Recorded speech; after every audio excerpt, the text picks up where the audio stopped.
놀라운 축복의 비밀 하신 말씀은 마태복음 제5장 13절의 말씀입니다. 마태복음 제5장 13절 너희는 세상의 소금이니 소금이 만일 그 맛을 잃으면 무엇으로 짜게 하리요 후에는 아무 쓸데없어 다만 밖에 버려져 사람에게 밟힐 뿐이니라. 아멘. 산상수훈 제26번째 시간입니다. 오늘의 말씀의 제목은 너희는 세상의 소금이니 라는 말씀이 제목이 됩니다. 여기서 이제 너희는 이제 그 심령이 가난한 자로부터 시작해서 팔복에 대한 말씀을 들은 바로 예수님을 따르고 예수님의 말씀을 듣고 예수님의 뜻에 따라 살기를 원하는 제자들, 즉 구원받은 하나님의 자녀들에게 하시는 말씀입니다. 너희는 이미 세상의 소금이다. 세상, 바로 세상에 속한 어둠의 권세에 속한 어둠의 죽음과 멸망 속으로 빠져들어가는 세상에서 바로 소금이 되었다. 소금과 같이 되었다. 그래서 심령이 가난한 자, 애통하는 자, 긍휼을 베푸는 자, 그런 여러 가지 팔복에 대한 말씀을 실천함으로써 소금의 사명을 감당하라. 이미 소금이다라는 겁니다. 소금. 말씀을 받았고 성령의 충만함을 받았고 구원받은 하나님의 자녀로서 너희는 이미 세상의 이제 소금이 되었다. 소금이다. 그러므로 그 소금이 된 우리들은 바로 소금의 그 역할, 사명을 감당하게 된다 하는 거란 말씀이 되죠. 소금의 그 역할, 소금의 아주 중요한 특징이 약 두 가지가 있는데 다른 여러 가지 특징도 있겠지만 성경적으로 딱 두 가지가 있습니다. 첫 번째는 그 소금은 그 맛을 냅니다. 그 소금의 맛이 바로 짠맛인데 그 소금의 그 짠맛을 통해서 첫 번째 특징이 뭐냐? 바로 음식에 간을 맞추고 음식의 맛을 내는 겁니다. 그래서 음식의 맛을 내고 음식의 간을 맞추는 소금이 들어가지 않은 그런 음식은 진짜 맛이 없죠. 참 맛이 없고 참 어렵습니다. 그리고 두 번째 소금의 가장 큰 특징이 뭐냐면 그 짠맛이 소금의 짠맛이 부패를 방지합니다. 바로 성경적으로 보면 이제 정결케 한다, 성결케 한다라고 해서 구약의 모든 소제물, 제물 하나님께 드려진 제물에는 이제 소금을 쳐서 성결케 하는 역할을 했다. 그 소금의 역할이 바로 부패를 방지하는 겁니다. 소금의 짠맛이 바로 썩고 부패되고 그런 걸 이제 방지하는 그런 역할을 하게 되죠. 이 두 가지 특징이 소금의 특징입니다. 그래서 우리가 구원받은 하나님의 자녀로서 바로 소금인다라고 말씀하셨는데 소금은 그 짠맛을 내야 사명을 감당하는 겁니다. 그런데 소금이 그 짠맛을 내려면 물에 녹아야 됩니다. 자기의 형체가 없어져야 됩니다. 세상의 소금으로서의 사명을 감당하려면 물에 녹아야 돼요. 성령의 충만함을 받아서 내 속에 있는 썩어져가는 구습을 쫓는 옛사람이 사라지고 바로 나는 없어지고 오직 예수 그리스도의 보혈의 능력에 힘입은 바로 소금의 사명, 물에 녹은 소금으로 그 짠맛을 내는 사명을 감당해야 된다 하는 그런 말씀이 됩니다. 만약 그 소금이 그 맛을 잃어버리면 그 맛을 잃어버렸다라는 것은 소금이 덩어리 그대로 있는 겁니다. 소금 덩어리들만 그냥 있으면 안 돼요. 교회 안에 믿음으로 구원받은 하나님의 자녀들 소금 덩어리가 있는데 교회 안에서만 소금 덩어리들끼리 서로 좋고 즐거워하면 안 된다는 거죠. 세상에 나가 물에 녹아 성령의 생수의 강물에 하나님의 말씀에 녹아져 이 말씀으로 세상에서 빛과 소금의 역할을 바로 짠맛을 내는 역할을 해야 된다. 그 짠맛의 첫 번째 특징이 뭐냐면 그 짠맛의 첫 번째 특징은 음식에 간을 내는 겁니다. 성경 말씀으로 보게 되면 음식에 간을 내듯이 맛깔나는 세상을 만들어라. 그래서 말 한마디 한마디가 은혜로운 말을 하라 하는 거란 말씀이 됩니다.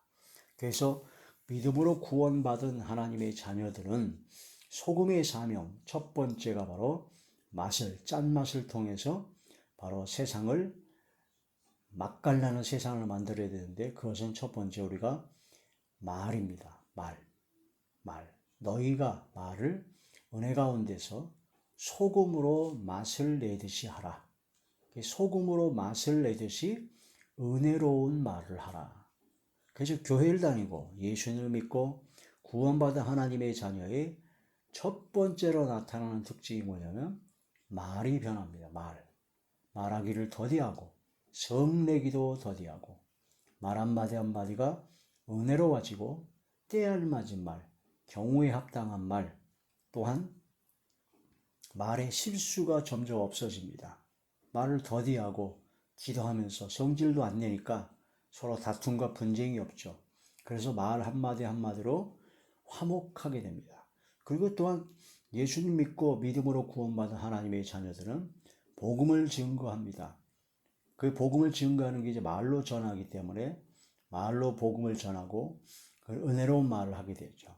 그 말을 조심하게 되고 말 한마디 한마디가 서로 화목하고 화평하고 바로 은혜로운 말을 하게 된다 하는 거란 말씀이 됩니다. 그 구원받은 하나님의 자녀가 그 말 한마디 한마디가 은혜로운 말이 되지 아니하고 다툼과 시기와 성질을 내고 그런 악한 말을 하고, 그렇게 심지어는 어떤 인간들은 쌍욕까지 하는 그런 경우는 그거는 소금의 사명을 감당하지 못한 겁니다.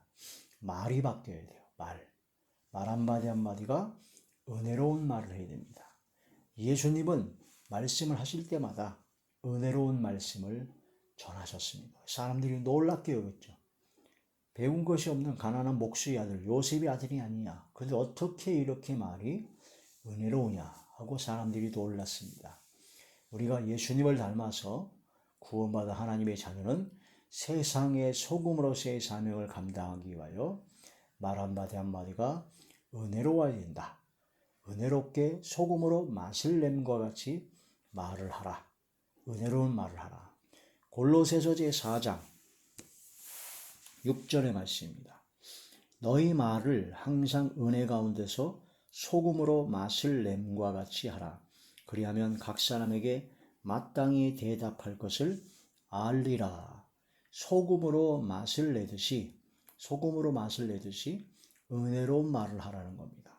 이 소금의 그 맛을 내는, 그 짠맛을 내는 첫 번째 특징이 바로 은혜로운 말을 해서 사람에게 은혜를 끼치고 화목하게 하고 복음을 증거하고 주님 앞으로 나오게 하고 그들의 심령을 변화시키고 회개시키는 은혜로운 말을 해야 된다. 은혜로운 말이라 그래가지고 좋은 말, 막 듣기 좋은 말, 그것만 얘기하는 것이 아닙니다. 회개하라. 천국이 가까우니라 하신 주님의 말씀처럼 회개시키는 말도 있어야 될 것이고 때에 알맞은 말이, 경우에 합당한 말이 있어야 된다는 거죠. 예수님은 은혜로운 말을 해서 사람들이 다 놀랍게 여겼다는 겁니다. 누가복음 제4장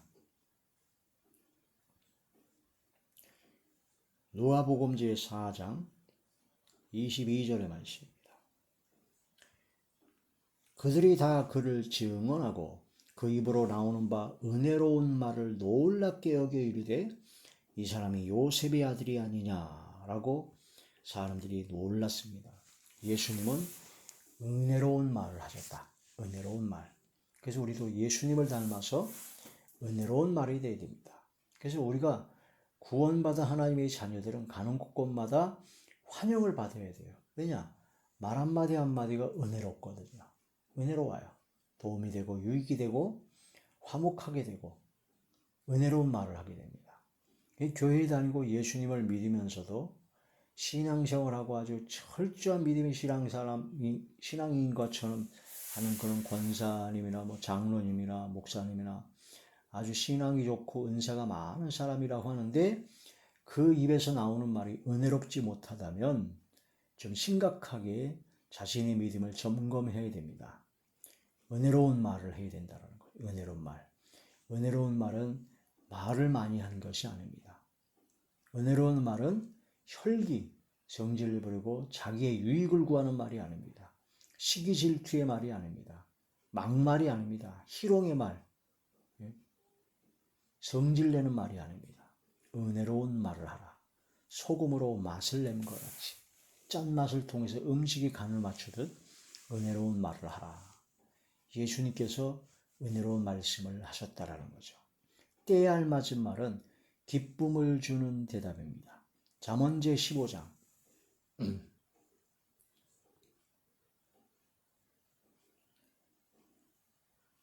잠언제 15장 23절의 말씀입니다. 사람은 그 입의 대답으로 말미암아 기쁨을 얻나니 때에 맞는 말이 얼마나 아름다운고. 그때그때 상황에 따라서 적당하게 딱 맞는 말을 해야 사람들이 기뻐합니다. 근데 때에 맞지 않는 말도 안 되는 그런 말을 하게 되면 참 답답하죠. 그게 왜 그러냐면 자기 도취에 빠져서요. 자기주의에, 자기애가 심한 사람일수록, 자기 교만에 빠진 사람일수록 상대방의 입장이나 그때 상황에 맞는 말을 못합니다. 그런 말을 못하고 자기가 하고 싶은 말만 하죠. 자기가 하고 싶은 말, 자기가 얘기하고 싶은 말만 하니까 때에 맞지도 않고 상대방에게 기쁨을 주기는커녕 기분만 나빠집니다. 그러면서도 자기는 할 말 다 해서 시원하죠.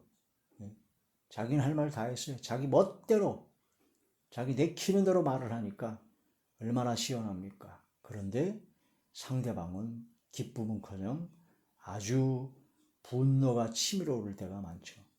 때에 맞는 말, 때에 알맞는 말이 얼마나 아름다운가. 기쁨을 주는 대답입니다. 기쁨을 주는 대답. 그래서 말 한마디 한마디가 은혜로워야 된다는 거죠.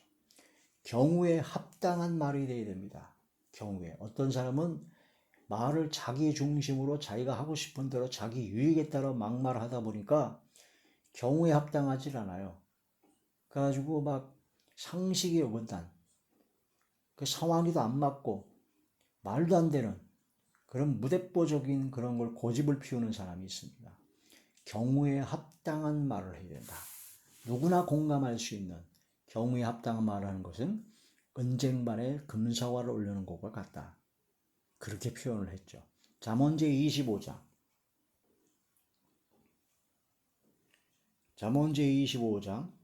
11절의 말씀.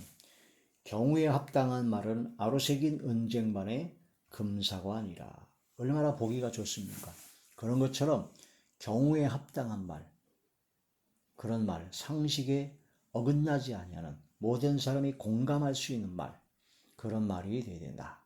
그게 바로 소금으로 맛을 내듯이 은혜로운 말을 하는 것이다. 그런 말씀이 되죠. 그래서 학자의 혀를 받아요. 혀에서 제자혀, 학자여 제자여는 곤고하고 피곤한 그런 사람들을 말 한마디 한마디로 막 도와주고 힘을 내게 해주고 다시 일어날 수 있는 소망을 북돋아주는 말을 하는 것이 중요합니다.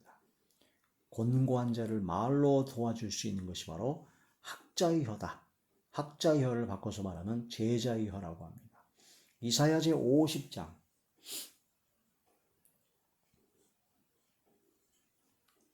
이사야 제 50장 4절의 말씀입니다. 주 여호와께서 학자들의 혀를 내게 주사 나로 곤고한 자를 말로 어떻게 도와줄 줄 알게 하시고 아침마다 깨우치시되 나의 귀를 깨우치사 학자들 같이 알아듣게 하시도다. 할렐루야.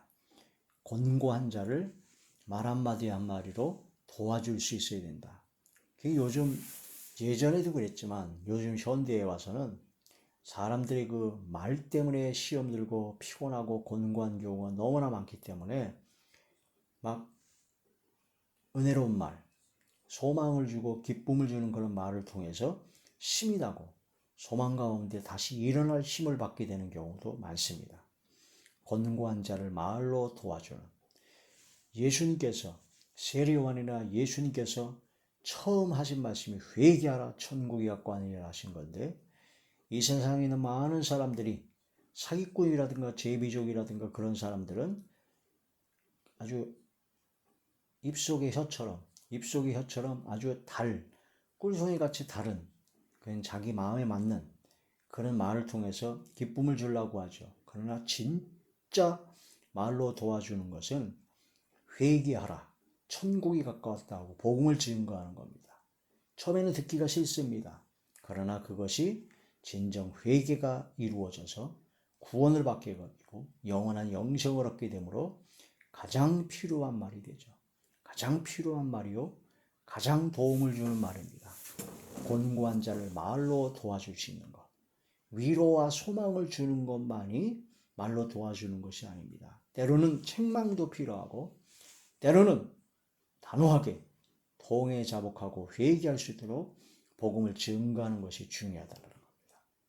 회개할 사람은 회개를 해야 됩니다. 통해 자복하고 회개를 해야 그 사람이 살아나게 되는 거죠. 회개하고 통해 자복하고 회개해야 되는데 회개는 안 시키고 그냥 위로하고 너 잘했다 감싸주고 소망만 주면 더 죽이는 겁니다. 더 죽여져요. 말에 실수가 없는 사람이 바로 온전한 사람이라고 하셨습니다. 야고보서 제3장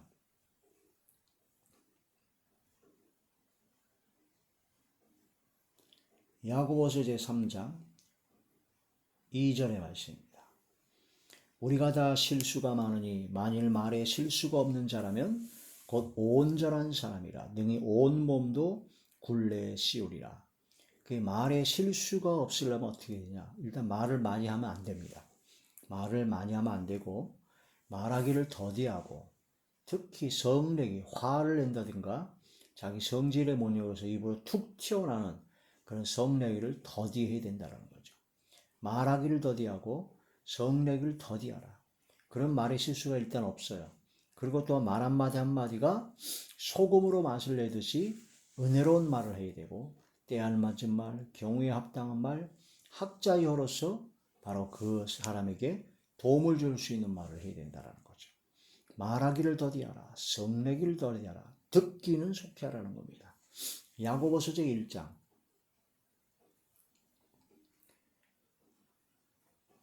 야고보서 제1장 29절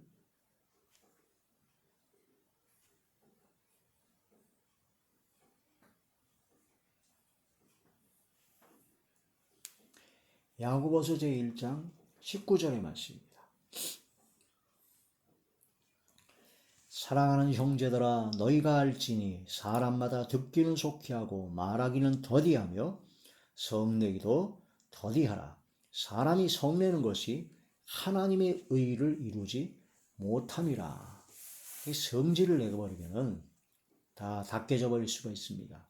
그러므로 말하기를 더디하고 성내기를 더디하라는 거죠. 소금으로 맛을 내는 것과 같이 은혜로운 말을 통해서 소금의 그 짠맛을 통해서 세상에 소금의 역할을 감당해야 된다. 그것은 그 짠맛을 통해서 화목한 겁니다. 화목한 거예요. 그래서 먼저 서로가 서로 간에 서로 화목하기 위해서는 말하기를 더디하고 성내기를 더디하고 은혜로운 말을 하고 경우에 합당한 말, 때에 알맞은 말, 또한 곤고한 자로 말로 도와주는 그런 은혜로운 말을 해야 되고 또한 그런 가운데 서로가 화목이 되는 것이 중요하고 또한 하나님과 화목시킬 수 있는 복음을 증거하고 주의 말씀을 전해서 회개할 사람은 회개를 시키고 통회하고 자복하고 회개하고 돌이켜야 될 사람에게는 단호하게 책망의 말씀이요 능력의 말씀을 전해서 회개시키는 것이 필요합니다. 그랬을 때 하나님과 화목하게 되고 그 사람이 진짜 살아나는 생명을 얻게 되는 역사가 일어나게 되는 거죠. 그래서 바로 소금의 그 맛, 그 짠맛을 통해서 세상을 바꾸는 것입니다. 세상에 바로 맛깔나는 세상을 만드는 것이죠. 마가복음 제9장 마가복음 제9장 50절의 말씀입니다. 소금은 좋은 것이로되 만일 소금이 그 맛을 잃으면 무엇으로 이를 짜게 하리요. 너희 속에 소금을 두고 서로 화목하라. 소금을 두고 서로 화목하라. 말 한마디 한마디가 은혜로워야 된다는 겁니다. 소금은 그래서 그 언약의 말씀을 뜻합니다. 하나님의 말씀을 놓고 하나님의 말씀에 입각하여 하나님의 말씀을 통하여 은혜롭게 서로 화목하고 사랑 가운데 하나로 되라. 그런 뜻이 되는 것이죠. 너희는 세상의 소금이니 소금이 만일 그 맛을 잃으면 무엇으로 짜게 하리요. 그러니까 말 한마디 한마디가 은혜로운 말이 되어야 된다는 겁니다. 만약 은혜로운 말을 하지 못하고 경우에 합당한 말이 아니고 성질은 아니었고 그러면은 아무 쓸데가 없어서 다만 밖에 버려져 사람에게 밟힐 뿐이라. 소금이 물에 녹아서 그 짠맛을 내서 적재적소에 소금의 역할을 감당하지 않으면 소금은 덩어리째 있어서 결국은 밖에 버려져 밟힐 뿐입니다. 소금구덩이 되게 되고 소금기둥이 되면 안 된다는 거죠. 롯의 처가 뒤돌아봐가 소금기둥이 됐듯이 하나님께서 멸망시키고 저주와 재앙의 상징이 바로 소금구덩입니다. 소금이 물에 녹지 아니하고 그 짠맛을 내지 못하고 적재적소에서 바로 그 맛을 내는 바로 화목하게 하고 화평하게 하고 복음을 증거해서 하나님께로 돌이키게 하는 회개시키는 그런 역할을 감당하지 아니하면 바로 밖에 버려져 밟을 뿐이다. 바로 8가지 그 복을 받은 그런 사람이 됐다면 이제는 소금의 사명을 감당해야 된다. 그러기 위해서는 물에 녹아야 된다. 내가 나타나지 아니하고 오직 주님만이 나타나야 된다. 내 말을 하는 것이 아니라 주님의 말씀을 증거해야 되고 나의 의가 나타나는 것이 아니라 하나님의 의가 나타나야 된다 하는 그런 말씀이 되는 것이죠. 너희는 세상의 소금이니 소금의 역할, 소금의 사명을 감당하는 저와 우리 모두가 되시길 주의 이름으로 축원합니다. 할렐루야.